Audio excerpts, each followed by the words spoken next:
Obrigado, vai gravar. A gente vai fazer a palestra Por que publicar e fatores a considerar em publicações científicas. Tá?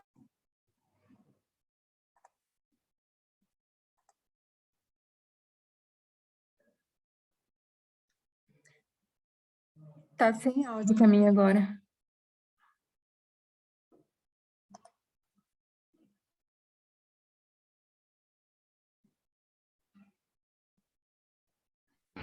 Não estou escutando.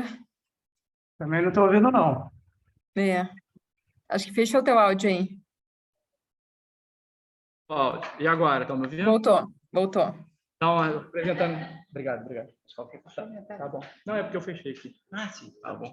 Foi problema meu. Qualquer coisa não resolve. Tá bom.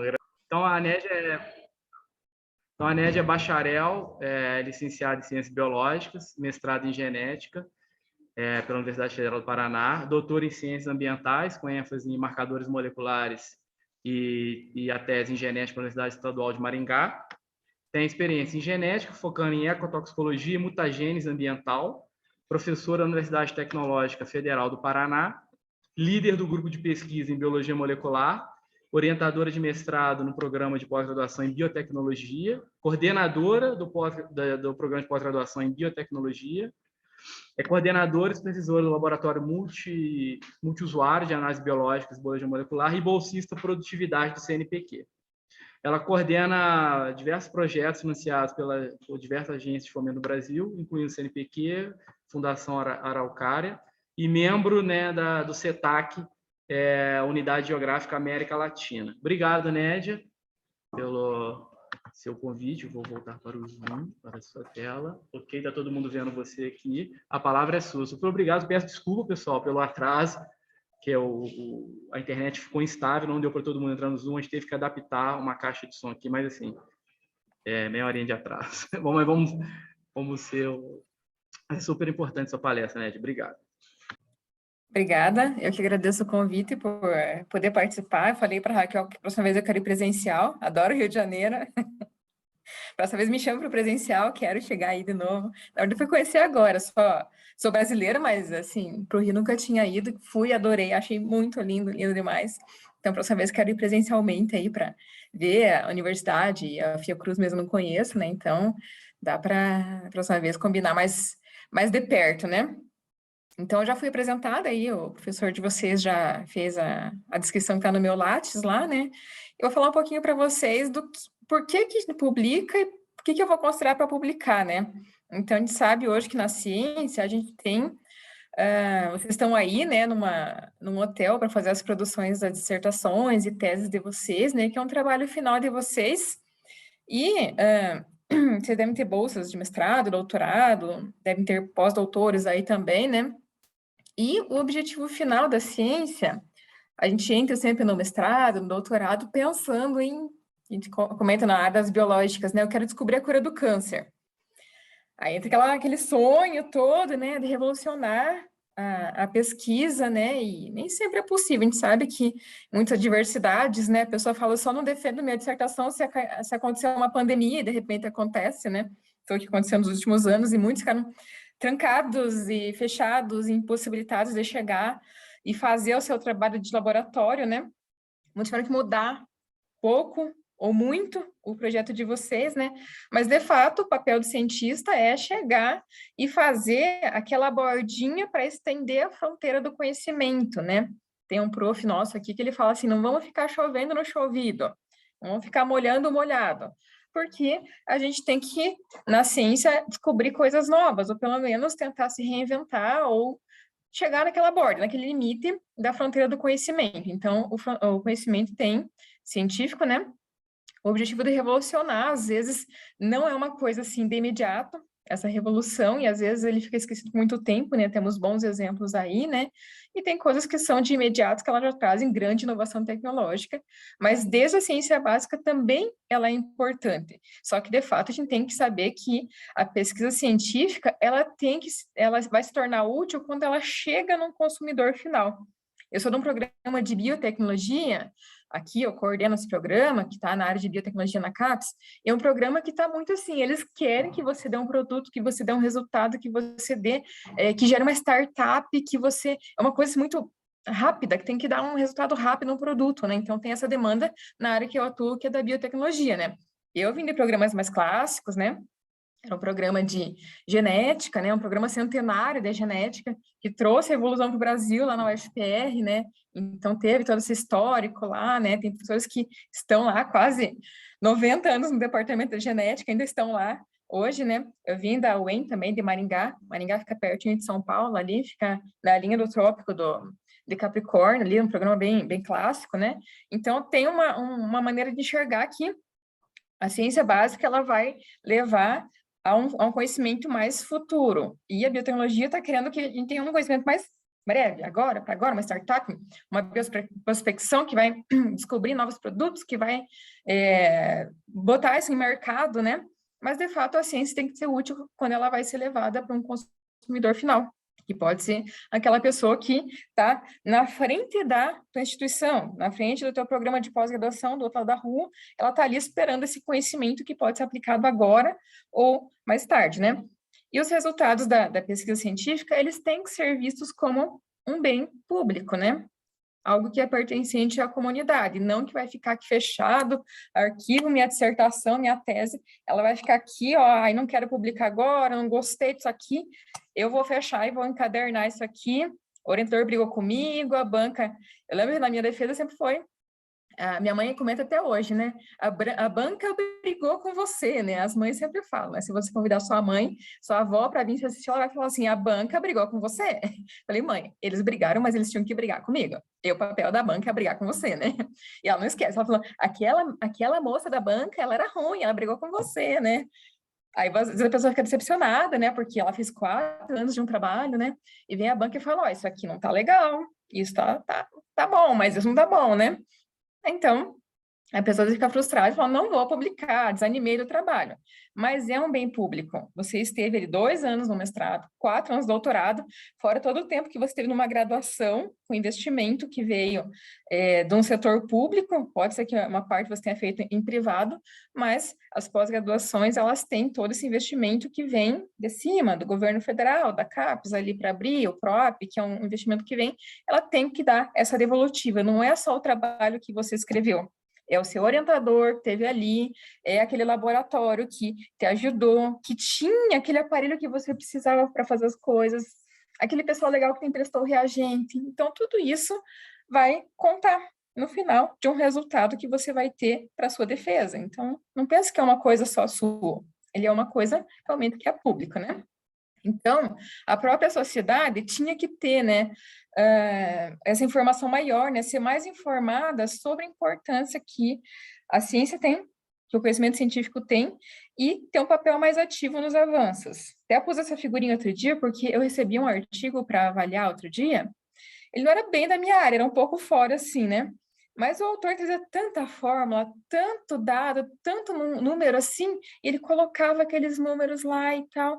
Aí, em um dos comentários que eu fiz, eu coloquei assim, prezado autor, eu estava revisando o trabalho dele, prezado autor, você poderia, ao final da sua discussão, colocar uma simplificação, um summary, um resumo, para as pessoas que não são da tua área, não necessariamente leigos, entenderem o que você fez.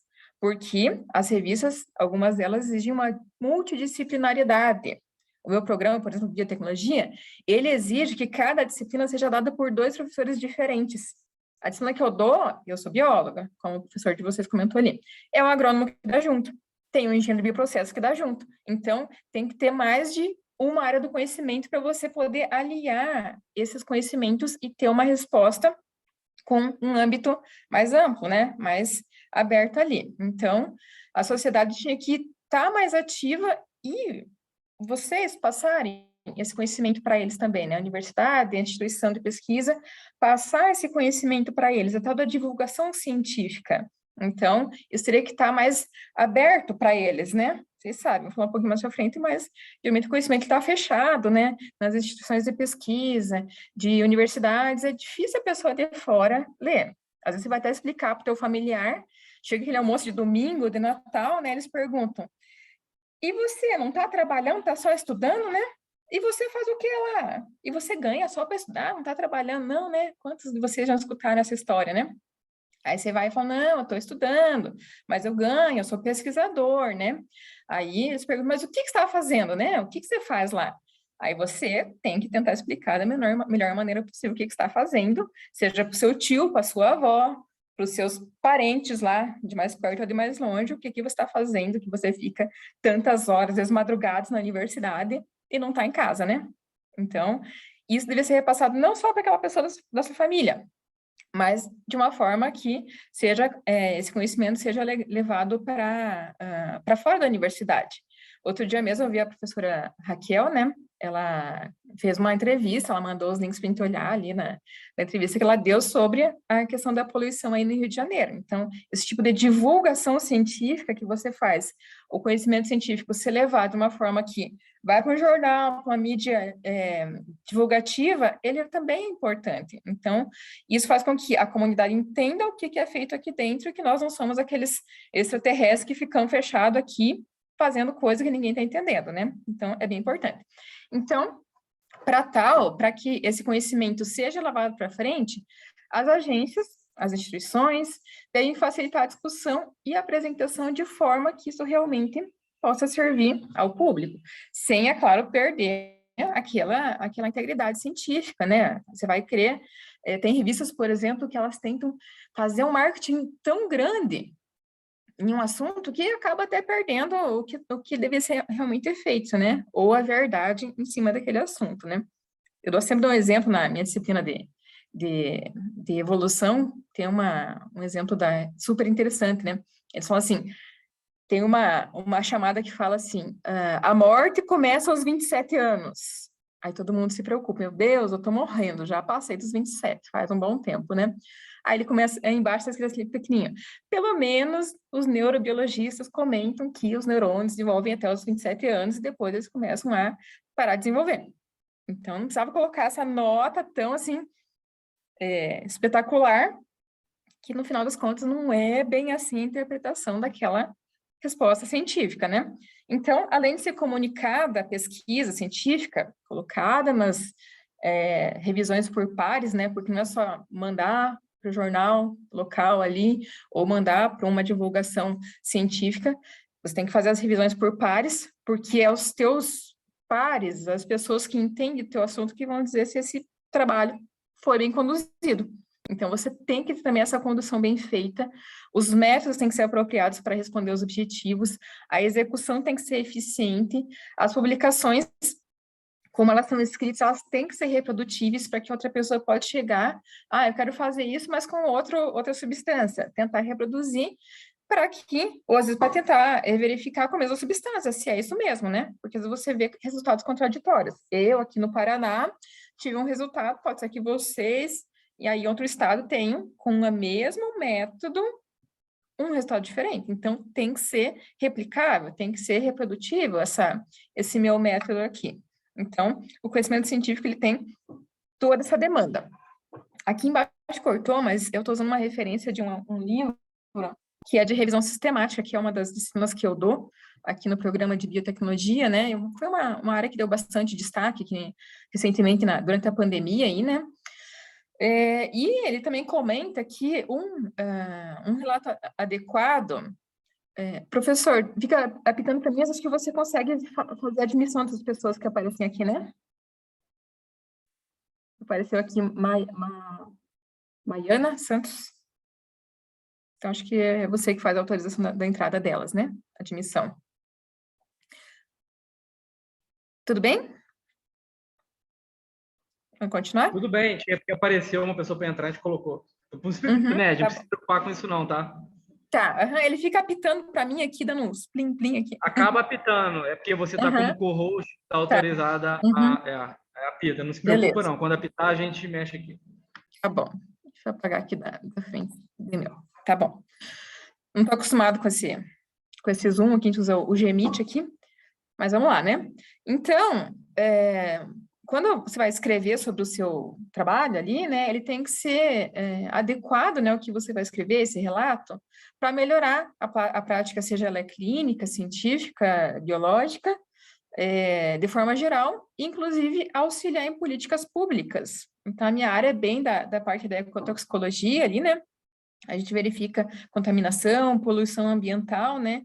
E às vezes não está dentro do que tá na legislação. Então, a gente vê que às vezes um contaminante está na legislação do Brasil, que pode ter tanto, mas a gente já faz um teste e verifica que nessa quantidade os indivíduos são afetados. Então, o resultado dessa pesquisa, ele pode embasar para futuras políticas públicas, evitando, assim, também a questão da duplicação.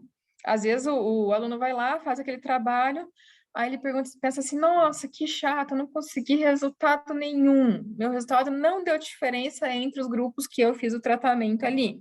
Não vou publicar. Desanima, né? Às vezes acontece bastante essa questão de desanimar com o resultado, porque não é significativo, né? Mas a gente sabe que deveria realmente ser publicado sendo um resultado significativo ou não. Vou falar um pouquinho mais para frente disso, que é o tal do viés de publicação, porque acontece que você recebeu um investimento para fazer essa pesquisa, independente de qual foi o resultado, se foi bem conduzido, ele devia ser publicado porque para evitar que outras pessoas falem, nossa, isso aqui nunca foi feito. Na verdade, foi feito, mas não foi publicado, né? Então, para evitar esse retrabalho, né? Duplicação de pesquisas, investimento de tempo e recurso, né? Esse autor que eu estou citando ali embaixo, vocês não estão vendo, tá cortadinho ali, depois eu mostro o livro para vocês, ele fala que mais de 40% dos estudos apresentam descrições deficientes, problemas na descrição de como foi feito, né? Tornando, assim, a metodologia irreplicável, não dá para fazer de novo. Então, não é só fazer o trabalho, ter um resultado, apresentar o resultado, mas descrever bem feito o que você fez. Vai que eu pego um trabalho de vocês e eu falo, nossa, eu fiz igual o trabalho do William, estou vendo o William aqui na minha frente. Eu quero trazer um trabalho igualzinho do William, quero ver com a minha espécie que está aqui. Aí eu começo, chego no laboratório, eu vou colocar ele e falo, nossa, não sei mais o que fazer, não sei como que ele foi para frente, como que disso ele chegou naquilo, como que ele fez isso e chegou naquilo. Então, tem que ter uma metodologia bem descrita para que consiga ter uma repetição desse método, desse trabalho. Então, um problema muito constante, né, um equívoco muito constante, antes de você fazer um trabalho, né, você não fazer uma pesquisa, né? Outro dia eu fui numa banca, era um TCC da graduação, né? E da minha ela falou assim, ainda que era o projeto, ela falou, eu vou fazer esse trabalho aqui e tal, com essa substância, eu quero saber se a substância vai ter alguma ação para prevenir a doença do Alzheimer. Aí era o projeto. Eu falei para ela assim, você já pesquisou se alguém já fez isso? Ela falou, dei uma olhada e não achei. Eu falei, tá aqui, ó. Cheguei com o artigo para ela, falei, tá pronto? Isso que você já fez, sorte sua que é um projeto, e já está feito. Então, recomendo que você destine seus esforços para outra coisa.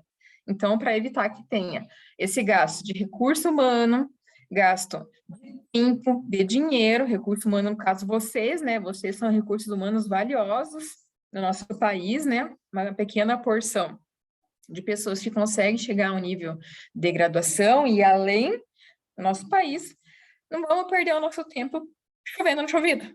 Então, vamos tentar fazer uma coisa que seja inédita para que vocês não tenham a decepção de chegar lá no final e ver que isso já foi feito. Então, tentem antes de começar, tem mesmo instituições como lá no Canadá, que eles não deixam o aluno ir para a bancada sem antes fazer um trabalho de revisão de literatura, para saber se isso já foi feito. Então, isso é bem importante. Se vocês estão hoje escrevendo as teses, dissertações de vocês, nesses 3 dias, é provável que vocês já tenham feito essa revisão e visto que tudo que vocês estão fazendo realmente não foi feito antes. É uma lacuna do conhecimento. Então, vamos dar uma olhadinha aqui, quem está pesquisando, né? A gente faz esses trabalhos de revisão e a gente vê que, geralmente, grande parte dos trabalhos são nos Estados Unidos. Aqui tem do Saimago, né? Então, a gente vê que, nossa, é muito disparado, a liderança deles, né? Vai demorar, e aqui, em 14º posição no ranking, está o Brasil.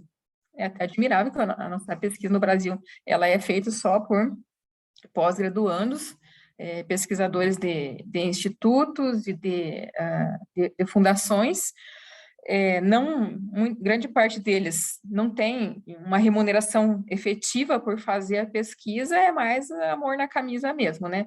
E a gente está aqui em 14ª posição no ranking de publicação de pesquisas.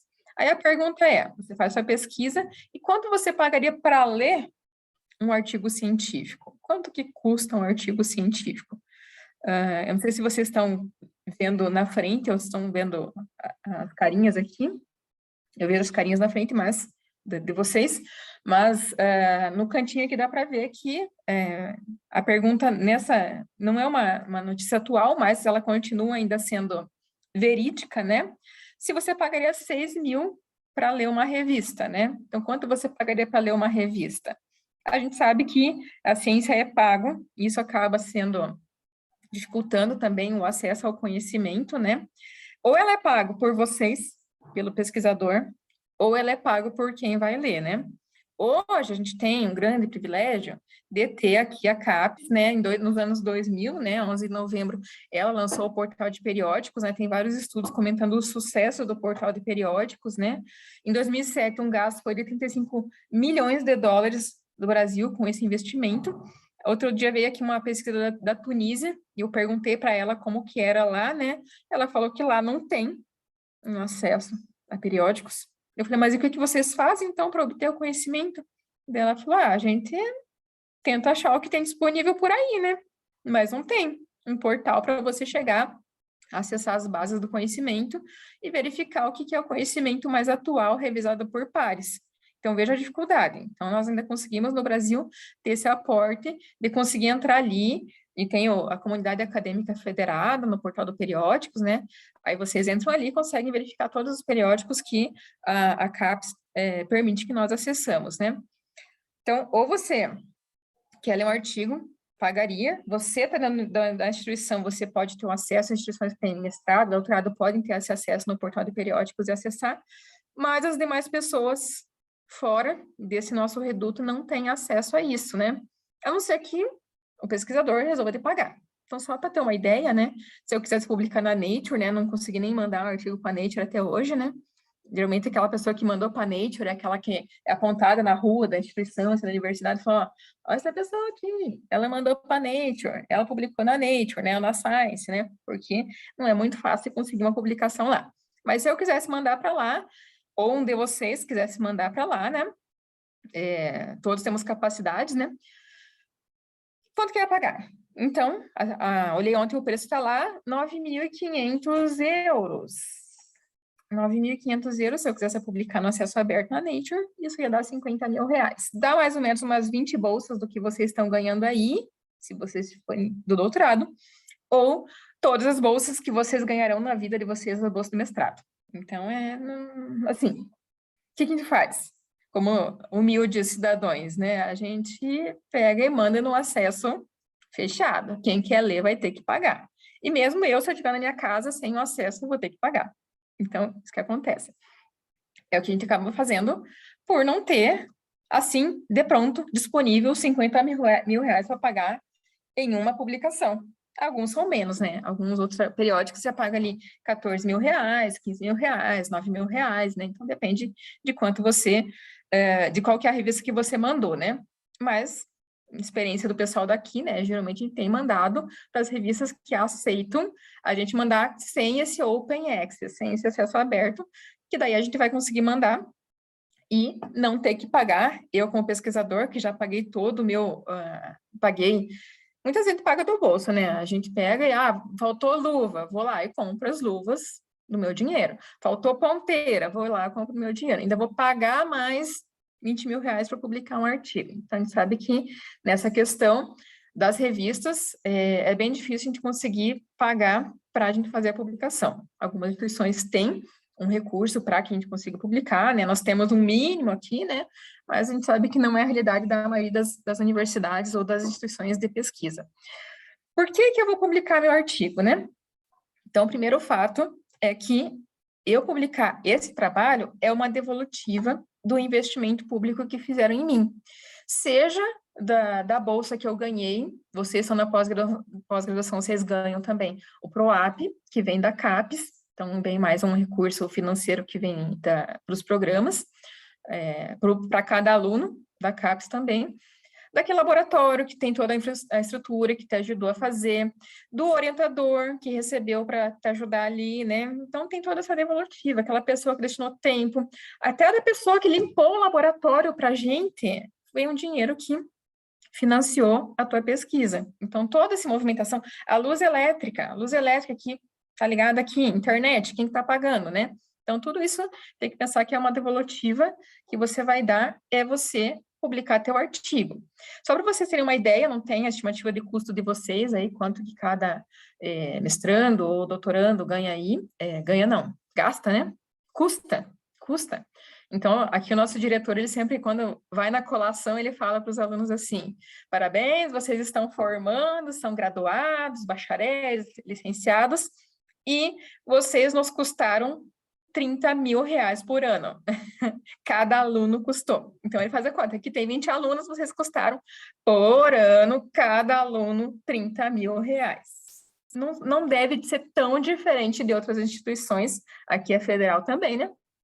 Então, não deve ser muito diferente. Para você, ficou 5 anos, você vai custar 5 anos vezes 30 mil reais por ano. Então, é mais ou menos o que custa numa universidade federal cada aluno que sai formado. Então, fala, não gastei nada, é gratuita a minha universidade. Não é bem assim, gente. Tem que pensar que desde a pessoa que limpou ali o ambiente, desde a luz que está passando aqui, a internet que a gente está fazendo transmissão, ela é paga por alguém, pelo governo, pelos impostos que eu, você, todos pagamos aqui para conseguir manter essa instituição. Então, a primeira coisa é que essa publicação é um dever de uma devolutiva do investimento público que é feito em nós.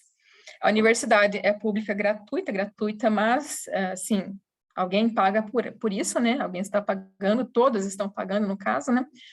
E a gente sabe que tem muitos rankings, né, nas instituições, nas pós-graduações, que usam o nível de publicação, né, para manter o seu programa aberto, onde vocês fazem os mestrados e doutorados de vocês, é usado o número de publicações. E nessas últimas versões da CAPES veio cobrando que é a publicação com o aluno. Não é só do orientador que fez ali seu trabalho, é publicação com vocês. Estou vendo o professor aí falando, é isso aí mesmo, é publicação com vocês, gente. Tem que ser, ou mesmo depois que vocês vão embora, com o egresso, com a pessoa que já formou. Então, é cobrado isso, a publicação com o aluno. Não é só o professor, porque é um programa de pós-graduação. Qual que é o objetivo de qualquer programa de pós-graduação? Formar recurso humano. Formar pessoas bem formadas, que são vocês que estão aí. Não é só assim, não é um grupo de pesquisa que eu vou ali, pego meus 3 professores mais amiguinhos e faço minha pesquisa. Poderia eu ficar fazendo minha pesquisa aqui no microscópio o dia inteiro, mas não, é um programa de pós-graduação. Eu tenho que ensinar vocês e certificar que vocês vão ter sucesso quando vocês saírem daqui, que vocês sejam bem-sucedidos e vão para frente. Grande parte dos rankings que nós temos é na publicação com o aluno. Então, ele vai ser demonstrado para avaliar o mérito acadêmico por vocês, pelos gestores, e vai ser um critério de competência, porque eu só fazer meu trabalho aí, defender na banca, tá, é um grande passo. É bem difícil você chegar e defender na banca. Mas você mandar para fora do teu país. Geralmente, uma revista grande, ela vai exigir que você mande revisores que não são do Brasil. E às vezes nem da América Latina. Eles querem pessoas que sejam de outros continentes para fazer a avaliação do teu trabalho. E as pessoas de fora vão dizer se o seu trabalho está bom ou não. Acabou esse negócio de, vou chamar a Raquel, que é minha amiga, vou chamar o pessoal da CEPAC, aqui da América Latina, que eu também conheço. Eu falo, avalie meu trabalho lá, diz que está bom e pronto. Então, para tirar isso, é feita essa questão da avaliação por pares. Só que tem essa questão da pressão de publique ou pereça, né? Não sei se vocês já escutaram essa sentença aí, publish ou perish. Então, vai publicar ou vai perecer. Não é nada de novidade, tem quase 100 anos essa sentença que a gente fala, você vai publicar ou você vai perecer no mundo científico. Aqui nesse desenho até fala, professor, você estava certo quando entrou aqui, estava ciente, você tem que fazer a publicação dos seus trabalhos. Mas por que eu vou publicar? Então, essa pressão, a gente vê que muitas vezes teve alguns problemas nessa questão de publique ou pereça, né? Porque se levou a um aumento muito grande dos números, né? A uma demanda que as pessoas tivessem um número, eu tenho 50 artigos, eu tenho 60 artigos. Mas às vezes levou a questões que não eram tão legais assim, questões antiéticas em relação à questão da publicação. E nisso vocês têm que cuidar. O que eu vou publicar e onde que eu vou publicar? Então, vamos à questão das revistas predatórias. As revistas predatórias são aquelas que você vai num evento, um evento de pós-graduação, por exemplo, saem os anais do evento ali, um evento da sua área, no outro mês você recebe um e-mail. Seu trabalho intitulado tal, que você mandou nos anais do evento, publique conosco, R$600 custa, R$700, publicação imediata e tal. Olha que legal, vou publicar. Meu programa de pós-graduação exige que eu publique e tenha não sei quantas publicações para eu conseguir defender meu doutorado.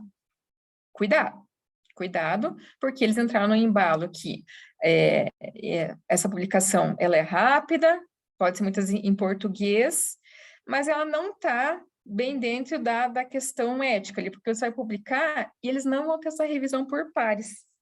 Eles não vão ter essa questão de verificar se o trabalho está bom ou não está bom. Então, pode sair informações nessas revistas, não as suas necessariamente, que não são verídicas, não são necessariamente verídicas. Então, começou com essa questão de open access, que realmente é uma questão muito boa, assim, de uma ciência aberta, em que todos podem ter acesso e tal, mas o pesquisador paga. Acaba sendo nada mais, nada menos que um cavalo de Troia, que as pessoas mandam seu artigo ali, acaba até queimando, muitas vezes pode ser um artigo bom, e no final, a revista ela é categorizada como uma dessas predatórias que ela acaba sendo tirada de linha, porque ela quer nada mais, nada menos do que faturar o recurso, e não realmente está preocupado com a ciência bem feita, manda para outras pessoas revisarem, eles verificam se essa revisão... Pensem, em 2 semanas, não dá tempo das pessoas revisarem, as pessoas que são entendidas da área revisarem, verificar se o trabalho está bem feito, retornar para você vai ver se considera ou não o que eles falaram, corrigir o que eles pediram. Não dá tempo em 2 semanas de estar publicado o trabalho. Então, cuidado com essas revistas predatórias. Eu tentei achar até ontem uma lista oficial de revistas predatórias, não sei se vocês têm alguma, conhecem alguma, mas eu não consegui achar nenhuma atualizada. Achei uma de 2017, mas nenhuma assim de última atualização. Então, basicamente, eles recebem para publicar teu artigo e não tem nenhum critério para frente. Então, cuidado com essas revistas predatórias. Nesse movimento também de ter bastante número de publicação, né, o pessoal entrou com essa história da ciência salame, né? Então, a fatia de salame. Eu faço um trabalho de mestrado, de doutorado, aí um trabalho grandão, né? E daí eu pego e vou fatiar. O que daria um artigo grandão, eu vou colocar 4 artigos pequenos. O tal do artigo da ciência salame, né? Para eu aumentar meu número de publicações. Então, cuidado com isso também. Foi uma tendência para tentar aumentar o número de publicações, e sabe que às vezes a revista tem um limite de páginas, não pode, tem aqueles boletins, por exemplo, não deixa você publicar mais que 11 páginas, 5 figuras, né? Então, tem esses limites, mas cuidado com essa história do ciência salame aí, que você vai fatiar seus trabalhos, eles têm o mesmo objetivo. Fui numa banca outro dia, eu perguntei para a menina, mas por que você fez em 2 partes se é os mesmos animais, é o mesmo experimento, é o mesmo desenho amostral? Aí ela falou, é porque eu precisava de 2 artigos para fazer minha defesa de tese e tal. Eu falei, tá, você defendeu aqui e tal, mas cuidado, é o mesmo desenho amostral, os mesmos animais, o mesmo experimento, e isso acaba entrando na definição de ciência salame. Então, tomar cuidado com isso aí também. Outra tendência que ficou muito feia é a questão da duplicação de trabalhos. Então, trabalhos duplicados, repetidos, copiados, né? Então, até o autor que tem essa ficou escondidinho aqui embaixo, mas ele fala dessa história do publish or perish, né? Ele fala que ele pegou um artigo para revisar e ele olhou para aquilo e pensou, eu já vi isso em algum lugar. E ele lembrou que ele tinha visto aquelas mesmas informações num outro trabalho. Ele foi lá, achou o trabalho e viu que era dos mesmos autores, só inverteu os autores ali, mudou um pouco as figuras, os desenhos e tal, e queria publicar de novo a mesma coisa. Então, isso também, a duplicação de trabalhos é uma coisa nada ética. A gente faz bastante revisão sistemática aqui, né? Meta-análise, a gente tem que pegar os resultados de vários estudos independentes e compilar. Outro dia a gente pegou aí a minha aluna que estava fazendo levantamento falou, ó, esse aqui é o mesmo autor desse aqui. É um trabalho que publicou na revista A e outro na revista B. Mas os dados são os mesmos. Falei, olha só. Então, é um caso de publicação duplicada. Então, cuidado com esse tipo de trabalho também. Se vocês pegarem, é bem cabível fazer uma denúncia, alguma coisa assim, porque não é nada ético também, né? Como pesquisadores, né, como cientistas, a gente tem que prezar pela verdade, ou que mais próximo tiver dela, né, a verossimilhança, e tem os conceitos básicos de produção intelectual, né, que a gente tem que ter, desde a hipótese, passando pela metodologia adequada, análise e interpretação de resultados, até a publicação, incluindo a definição de autores. Quem vai ser autor de um trabalho? Sempre bate essa dúvida. Mas fulano me ajudou lá, ele me deu apoio moral a hora que eu precisava ir para o laboratório. Ele falou, vai que eu te ajudo. Vou sozinho para o boteco e você pode fazer teu experimento. Olha que apoio moral que ele deu. Será que ele vai ser um autor? Então, cuidado, quem vai ser o autor do trabalho para você ali. Tem algumas normas, né? Tem até algumas revistas que elas exigem, assim, que nós definimos quem fez isso, quem fez aquilo, ela tem já papéis específicos para cada autor, e ela vai dizer assim, quem fez isso, quem fez a escrita geral, quem fez a estatística, quem fez o conceito ideológico do trabalho, né? Então, tem papéis para cada um. Então, a pessoa que concebeu a ideia, a pessoa que submeteu o protocolo, teve a autorização dos conselhos todos ali, né? Quem fez a pesquisa, quem analisou os dados, né? Quem escreveu o artigo, né? Todos esses podem ser incluídos como autores, só que eles têm que ter, já tem algumas normas que falam isso, né? Cada autor tem que contribuir com um segmento significativo para que ele seja elegível para a autoria. Então, tem que cuidar quem que você vai incluir, que vai ser autor do trabalho aí, que você vai publicar no final. Muitas revistas, elas proíbem que você inclua autores depois de um pré-aceite. Então, eles têm algumas regras ali, e eles exigem quais vão ser, quem vai ter cada papel ali, e que papel que vai ser atribuído para cada autor. Então, alguns têm essa indicação. Não é só aquela pessoa que tem um apoio moral, né? Ela não vai ser um autor suficiente, né? Bom, então, cuidar com revistas predatórias aí, a ciência salame, a publicação duplicada, né? Isso também tem que ter um cuidado. Tem que também pensar, por que eu vou publicar? Na questão de diminuir o viés de publicação dos resultados. O que é esse viés de publicação? Eu trabalho bastante com meta-análise e a gente sofre muito com isso. Talvez vocês também, nas discussões dos trabalhos de vocês vão lá e encontram só aquele resultado mega alterado, né? Igual na história do peixinho dos Simpsons lá. Homer pegou, jogou os detritos do porco-aranha dele lá no rio e, de repente, saiu aquele peixe com 3 olhos lá no desenho dos Simpsons, né? O aluno quer chegar lá e ver aquele peixe com 3 olhos lá depois que ele faz a exposição ao contaminante. E se chegou lá, botou a substância, não deu nada em comparação à água, toma água e tomar a substância de teste, deu a mesma coisa. Não vou nem mandar isso aqui para publicação, né? Que é essa figurinha aqui, né?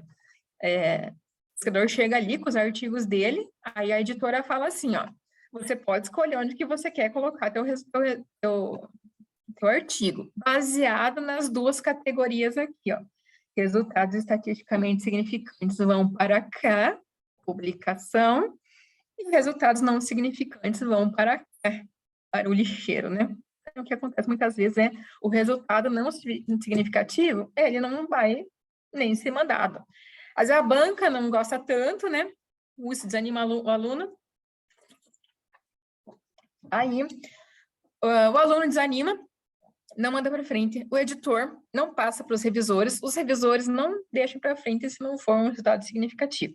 Isso é o viés de publicação, que é o publication bias. É uma tendência na ciência, né, de publicações científicas de evidências positivas, aquelas que dão resultados mais positivos, impactantes, né, ter uma chance maior de serem publicados do que evidências que não forem significativas. Isso vai tornar o resultado tendencioso. A busca para a nossa estatística, né, do P maior que 5%, né, P menor que 5%, e essa busca, ela vai acabar tendenciando os resultados. Tem algumas revistas que elas, inclusive, elas defendem, algumas têm o nome, inclusive, né, Jornal Científico de Resultados Negativos. Então, ela aceita resultados que você fez o teste, tomou água e a substância de teste deu a mesma. Tanto faz como tanto fez. Então, tem algumas revistas que focam nesses tipos de trabalhos aqui para que eles também sejam desengavetados. Então, não é por falta de revista que você pode falar que não vai publicar o trabalho que deu um resultado negativo. Então, esse viés da publicação também deve ser focado na hora de eu pensar por que eu vou publicar meu trabalho. Porém, a questão da citação, né, a gente sabe que mais ou menos 42% dos periódicos dos artigos que foram vistos aqui, ele tem somente uma citação. Então, não é só a questão de eu publicar o trabalho também, né? Ele tem que estar bem feito, bem escrito, o suficiente para que ele seja citado, que ele seja útil, né? Sem as tais das autocitações. Isso nós entramos aonde que eu publico meu trabalho. O que eu vou escolher? Eu vou escolher onde que fica mais barato, onde que vai mais rápido, porque eu tenho 2 semanas para defender, eu tenho que estar com o artigo publicado, né? Então, uma boa métrica que nós temos é a questão da citação. A gente fala que não é só o suficiente para os pesquisadores ter o número de trabalhos, nós superamos essa etapa de número de artigos publicados, mas agora a gente quer um nível acima, que é o número de citações. Se esse trabalho foi citado, quer dizer que alguém usou ele. Então, é um índice para saber se o artigo foi útil, quantas vezes ele foi usado, quantas vezes ele foi relatado, quantas vezes alguém abriu e falou, nossa, essa informação que está aqui dentro é importante, eu vou usar e vou falar dela. Então, agora a tendência é, cite-nos, por favor, né, aqui, então está aqui o desenho, cientista moribundo aqui, né, em apuros, por favor, cite-nos, né? Então, não é só, vamos publicar, tem que mostrar que o trabalho que você fez também é útil, que ele é importante. Então, a tendência agora é nas citações. E nisso nós entramos na pergunta de como que eu vou escolher qual que é o meu melhor jornal, né? Minha melhor revista, onde que eu vou mandar meu trabalho. Eu sempre falo para os alunos daqui, comece pelo mais alto, seja ambicioso. Então, você vai no JCR, no Journal Citation Report, pode ser que você leve um não bem grandão, mas geralmente esse não bem grandão vai dizer assim, ó, não bem grandão, mas nesse caso você devia fazer isso, e isso vai melhorar bastante o trabalho. Então, esse não bem grandão pode ser vantajoso para você também, porque você vai ter uma revisão por pares, aqueles outros cientistas, eles podem ter uma visão que você não tinha percebido antes, então você vai, no mínimo, melhorar seu trabalho. Então, eu sempre recomendo que o pessoal use o JCR, né, que é o fator de impacto, tem o SNP também, aqui na UTF-PR, o pessoal tem usado bastante o SNP, que ele é um normalizado para áreas, né, a UTF-PR é uma universidade meio diferente, assim, porque ela é uma federal, mas ela é tecnológica, então ela tem muita engenharia. Então, os cursos de engenharia, eles são mais diferentes do que os das biológicas ou das ciências mais antigas, né? Então, eles tentam dar uma normalizada nas áreas ali, né? Então, eles usam o SNP, que é do Scopus. Eu gosto bastante do JCR, mas é uma questão de escolha. O importante é que você vá e pegue um desses índices que são bem difundidos e que têm um impacto internacional. Eu sei que para vocês, são da pós-graduação, é importante o Qualis também, né? Estamos num momento meio assim, que Qualis que eu vou usar, né? E também nesse momento aí, não sabe o que vai usar no Qualis aí, né? Mas, se você pegar um JCR alto, digo para vocês, até hoje não tive problemas quanto a isso, e bem provável que vocês também não vão ter problemas se vocês escolherem pelo JCR ou pelo SNP também. O JCR vai ser o Journal Citation Report, é do Web of Science, né? Ele era antigamente do EASY, e ele é do Clarivate, né? Ele vai informar a qualidade do artigo em termos de citação. todo ano ele é atualizado, então, diferente do Qualis, que você tem aquele delay, aquele atraso, né? Na minha área tinha bastante problema de tecnologia, porque como uma área nova, muita revista não tinha. Aí tem uma revista de fator de impacto 50, pessoal, 50. Uma professora publicou com a gente aqui. Não tinha Qualis. Eu falei, gente, e agora? Ó, a mulher publicou na revista de fator de impacto 50. Tinham que desprezar o artigo dela, por causa que no Qualis não estava contando a revista dela. Então, essa questão do Qualis, falo para vocês, temos as dificuldades com isso, acho que vai melhorar nos próximos tempos, já tem previsão de ter uma inovação quanto a isso, mas escolham pelo JCR ou pelo SNP, que bem prova que vocês não tenham prejuízo, as equipes estão se atualizando em relação a ter isso. A Nature, por exemplo, o fator de impacto dela é 69, né, isso aqui já é o recente, ela vai fazer uma avaliação entre o número de citações e o número de publicação. Bem prova que vocês já viram isso bastante durante os mestrados e doutorados de vocês, como que calcula o fator de impacto. Para vocês acharem, vocês vão lá no Web of Science, procura a revista que vocês querem lá no JCR, o Journal Citation Report, vocês estão num hotel aí, pelo que eu estou sabendo, vocês vão ter que fazer um acesso pelo Periódicos da CAPES para conseguir acessar essa página aqui, não vão conseguir entrar de imediato aqui, mas com o login de aluno de vocês, vocês conseguem entrar e procurar lá. Eu quero essa revista aqui, por exemplo, essa Chemosphere. Aí eu vou lá, acho ela e vejo o fator de impacto dela. Na minha área da biotecnologia, a gente já fala assim, ó, fator de impacto, assim, para ser bonzinho para a gente, tem que ser 4,2 pelo menos, para ser bonzinho. Então, depende da área de você, depende da cada área, né? Então, vocês veem aqui, esse aqui tá bem bonzinho, né? 8 e alguma coisa. Então, já recomendaria que mandasse para essa revista ali. Recomendo que vocês olhem aqui e vejam quais revistas que mais falam da área de vocês ali. Eu sempre falo para o aluno, vai lá no Web of Science e procura a tua área ali. Eu quero saber de COVID. Procura aqui sobre COVID, ele vai dar para vocês uma pesquisa básica do COVID ali, e você vai aqui nessa parte, né, analisar o relatório e ver as revistas que mais publicam. Meu professor de Maringá falava assim, faz o que o pessoal da sua área está fazendo. Dificilmente você vai ter erro em relação a isso. Então, ver as revistas que mais publicam, você pode ir aqui pelo Web of Science mesmo, e a partir daí você escolhe a tua revista, preferencialmente, falo para os alunos também, escolha que tiver um maior fator de impacto, que comece por cima. Comece por cima, que no mínimo você vai melhorando o teu trabalho.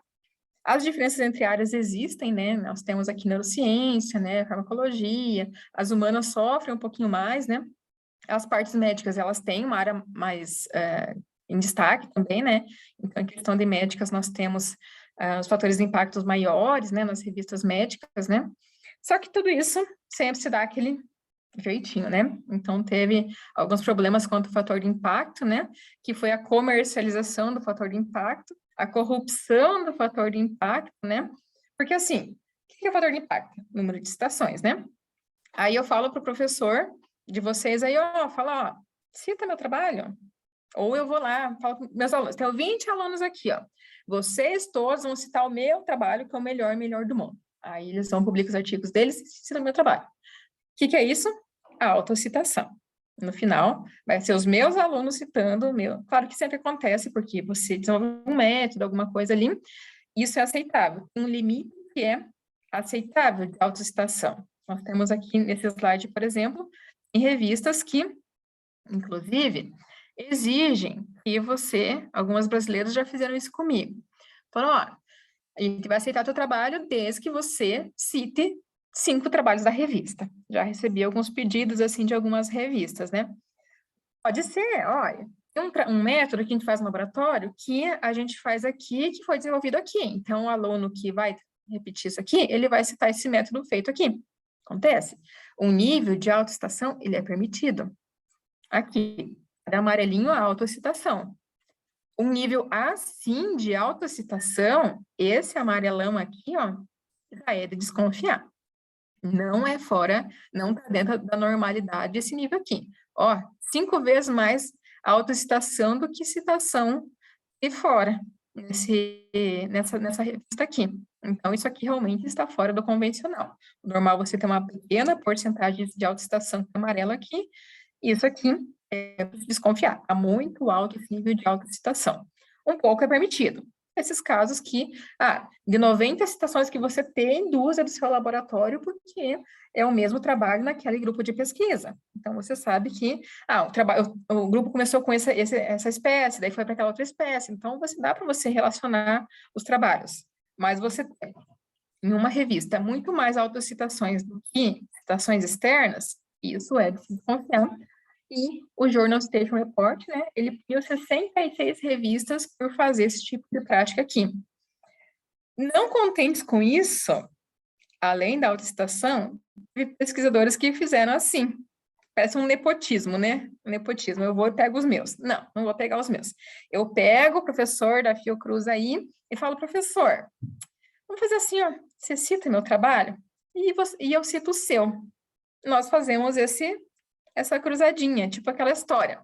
Eu emprego seu filho e você emprega meu filho. Estamos todo mundo com os filhos empregados aqui, né? É o nepotismo cruzado ali. E foi o que 6 periódicos brasileiros, olha que fez, foi na Nature, gente. Nesse caso, não é bom sair na Nature. Foi o que 6 periódicos brasileiros fizeram. Eles até mostraram aqui, né, que tinha uma citava a outra, outra citava a outra, é o tal do nepotismo científico aqui, de autocitação. Nada bonito sair na Nature por causa disso, né? Cuidado com esses tipos de trabalhos aqui. A gente sabe que nem sempre é fácil publicar, né? Cada pouco sai um monte de meme aí falando, né? Manuscrito metita ali, ó. Leonardo DiCaprio novinho, bonitinho, né? Rejeitado a primeira vez, revisado. Sai todo galã lá, já revisou o artigo, mandou para frente.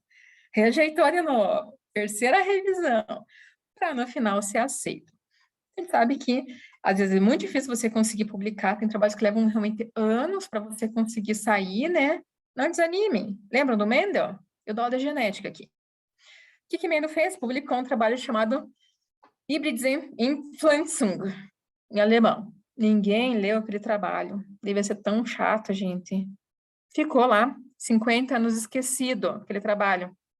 Até que realmente conseguiram redescobrir os trabalhos de Mendel e vejam qual que é a importância desse trabalho hoje. Então, fica esse exemplo aí, que nem sempre a ciência é imediata, que vai sair, meu Deus, vou ganhar o prêmio Nobel esse ano.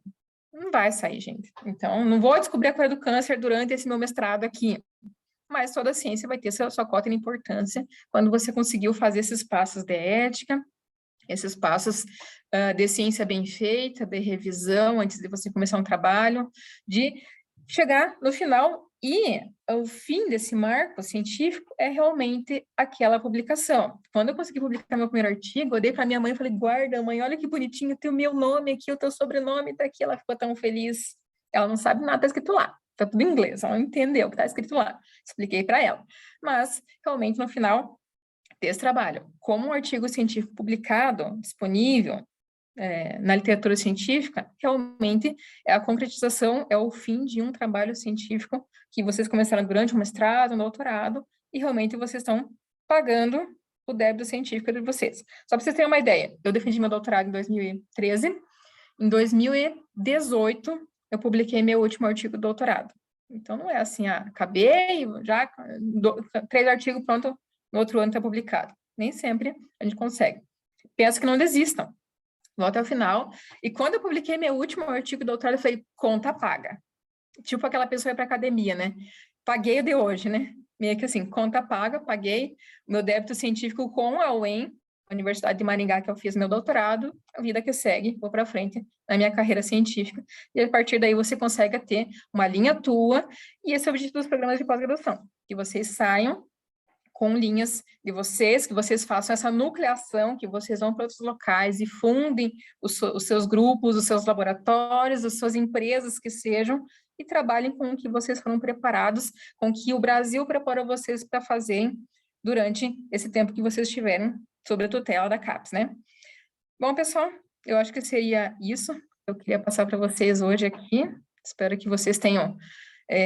acredito que muita coisa vocês já ouviram falar durante esses tempos que vocês estão no mestrado e doutorado, mas é sempre, como diz, santo de casa não faz milagre, então eu vim aqui de fora falar para vocês um pouquinho mais sobre essa questão da publicação. Tá bom? Agradeço muito a oportunidade. Obrigado.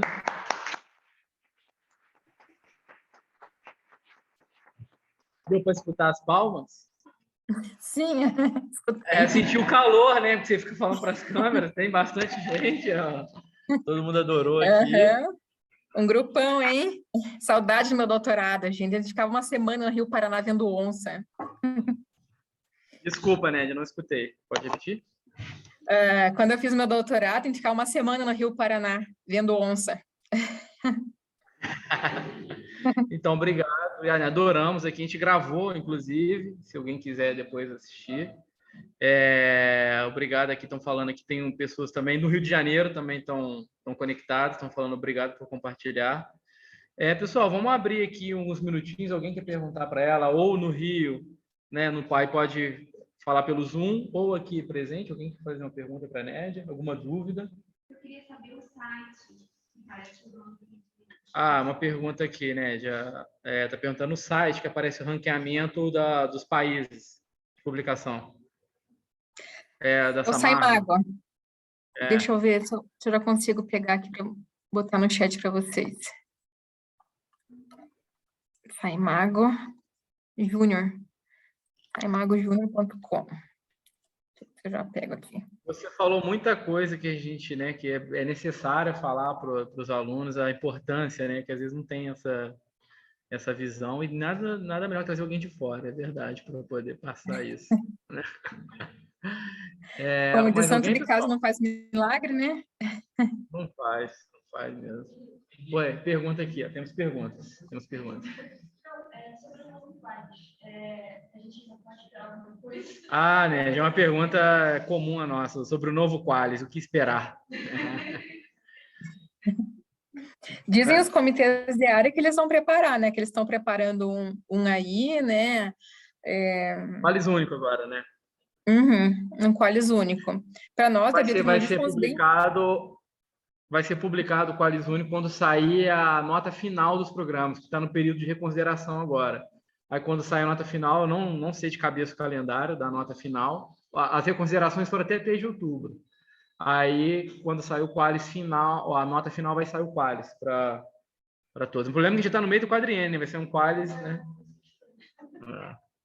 Pois é. A gente na biotecnologia ficou bem prejudicado por causa dessa questão, né? É uma área nova, nós temos professores com altos índices que não pontuaram nada. Esse da fator de impacto 50, eu citei no final lá no seu Cupira, eu falei, a professora tem um artigo numa revista fator de impacto 50, mas conta 0 no Qualis, 0. É uma sacanagem. Gustavo. Então, queremos saber se ela pode disponibilizar aquele link com a lista de revistas predatórias. Tá bom.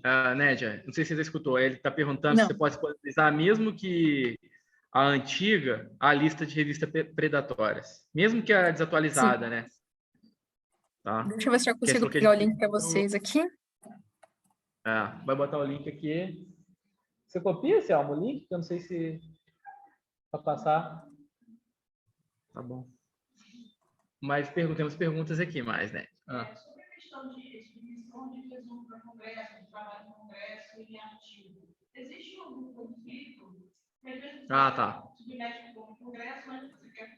Tá, eu vou passar para a Nédia. Nédia, a pergunta é a seguinte. Você envia, né, um resumo para um congresso, né, para apresentar e tudo mais. A pergunta é, existe algum conflito em publicar o artigo? Depois, quer dizer, tipo assim, já apresentei o dado. Tá? Pode responder, né? Deixa eu contar para vocês uma experiência recente que eu tive. Eu não sei como que vocês têm aí o repositório institucional de vocês, né? Aqui as nossas teses, dissertações, elas têm que ir para a biblioteca. E a CAPES mesmo tem exigido que isso tem que ficar público, livre, né? De acesso aberto. Foi o governo brasileiro que pagou, né? Então tem que ficar livre para qualquer brasileiro acessar. A menina foi tão rápida que ela defendeu o mestrado e ela já estava com o artigo pronto. Aí ela acabou o mestrado, ela mandou para a biblioteca bem rapidinho e ela mandou para a revista. Daí foi para o editor da revista, foi nos avaliadores já. Depois voltou para o editor, ele falou assim: Revista Fator de Impacto 11. Aí eles falaram assim: o editor, esse trabalho já está publicado. E deu o link. nesse link aqui. A gente foi atrás, era o repositório da universidade. E tava lá, realmente, as figuras do trabalho dela estavam a gente estava mandando para a revista, eram as mesmas figuras, porque ela foi em questão de 1 mês e pouco, ela arrumou a dissertação e arrumou o artigo e mandou para a revista. E daí eu falei para a universidade aqui, para a instituição, falei, gente, estamos com um conflito. A CAPES quer que deixe aberta. A CAPES quer que nós publicamos. O que nós fazemos agora, né? Aí a solução melhor que eles tiveram agora foi fechar, esconder o trabalho dela no repositório por 5 anos, porque a revista reclamou que aquele trabalho já estava publicado. Aqueles gráficos, aqueles trabalhos não eram aquelas informações não eram inéditas, né? Não sei se vocês já tiveram algum problema quanto a isso aí também, mas foi um conflito. Agora, a CAPES quer que deixe no repositório, a CAPES quer que publica. E aí, o que fazemos agora, né? Então, também só complementando a questão do resumo. Eu entendo, né, que se você levando um resumo para o Congresso, isso não impacta você publicar o artigo completo. Inclusive, os congressos têm revistas associadas. Daqueles resumos, alguns são selecionados, né? Ou você tem o direito de enviar para a revista para passar por o mesmo processo. As revistas criam números temáticos especiais para os congressos. O Congresso compra um número de artigos que pode ser publicado naquela revista, vai passar pelo mesmo processo de revisão, o crivo, mas isso não perde a ineditismo você mandar para um congresso. É a minha opinião. Uhum. Eu tenho esse mesmo conceito também. No resumo de congresso, ele é algo assim, você está divulgando parcialmente aquele trabalho, né? Mostrando num evento, né? Fazendo uma divulgação no evento daquele trabalho. E o trabalho científico na revista, ele vai ser algo completão ali, pronto, né? Que alguém pode reproduzir. Aquele resumo de congresso tem 2 linhas de método. Quem vai reproduzir aquilo? Não vai, né? Não tem problema, não. A questão do repositório, não sei se vocês têm, a gente tem a defesa, pode ser no formato tradicional, manuscrito, ou pode ser em formato de artigo. Aí, às vezes, a pessoa tem um artigo, escreve o artigo lá, mas não foi publicado. De fato, quando está no repositório, tem que botar um embargo, de fato, porque senão...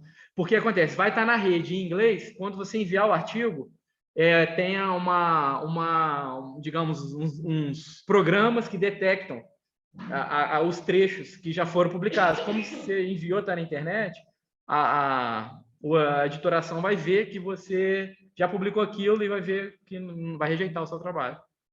Tá? Isso é um problema. Então, a gente tem um repositório também aqui, então, dependendo, tem que estar embargado a parte, não é a tese toda, mas tá? Mas aí, o do Sucupira, eles pedem para enviar, para avaliar a tese inteira. Né? Mas,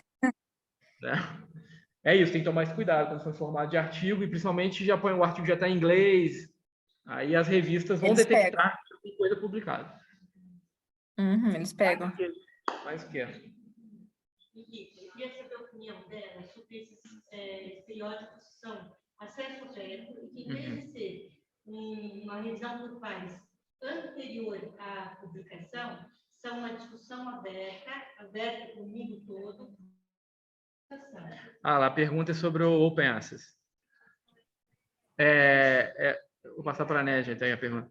O que acontece? Ela está perguntando aqui se esse Open Access... Como é que é a pergunta? É que existem algumas revistas... Não é pré-print. Calma aí, rapidinho. Existem algumas revistas online que não tem um review por pares antes de publicar. Eles publicam. E aí todo mundo vai sentar...